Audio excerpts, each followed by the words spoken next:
спортко акча коюуга 1xbet'ти сунуштайбыз. 1xbet'те коэффициенттери эң жогору. 1xbet'ин приложениясын көчүрүү үчүн видеонун астындагы ссылкага киребиз. Анан эң астындагы мобильное приложение дегенди басып, телефонуңузга көчүрүп алсаңыз болот. 1xbet'ке катталуу эң оңой. Ал үчүн регистрация дегенди басабыз. Ал жактан кыргыз валютасын тандап, номерибизди терип регистрация болобуз. Кийин акча толуктоо үчүн астындагы 1x Money Cash аркылуу анварга кайрылып балансыңызды толуктап алсаңыз болот. Андан кийин мелдештерге акча коюп, кайра оңой чыгарып алсаңыз болот. Ссылка видеонун астында. Самара Каримова сериалда балам ойномок, менин атам Асан ынак эмес деп түшпөй койду.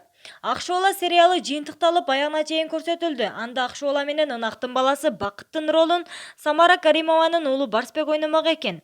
Бул тууралуу Ырчы Самара сериал тууралуу комментарий берип жатып айтты. Бакыттын ролун Барсбек балам ойномок, бирок съемка жакындаганда менин атам Асан ынак эмес деп түшпөй койду.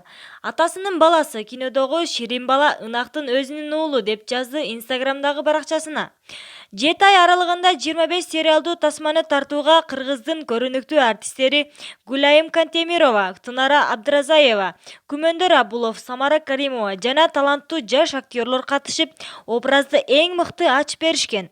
Ар бир кадрга жан киргизип түзүп берген кесипкөй артисттердин, заманбап техниканын, эң мыкты операторлордун жардамы менен сериал сапаттуу тартылган. Калыстык издеп, чындык издеп көрүшкөн Акшооланын жашоосу кандай аяктайт? Ал тасманын аягында белгилүү болот.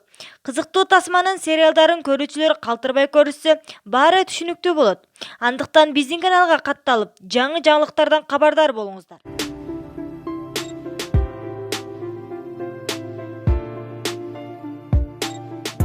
Самара Каримова сериалда балам ойномок, менин атам Асан ынак эмес деп түшпөй койду.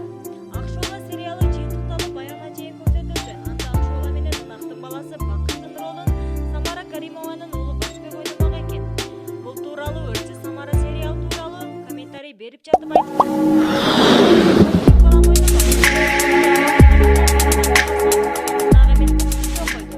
Атасынын баласы кинодогу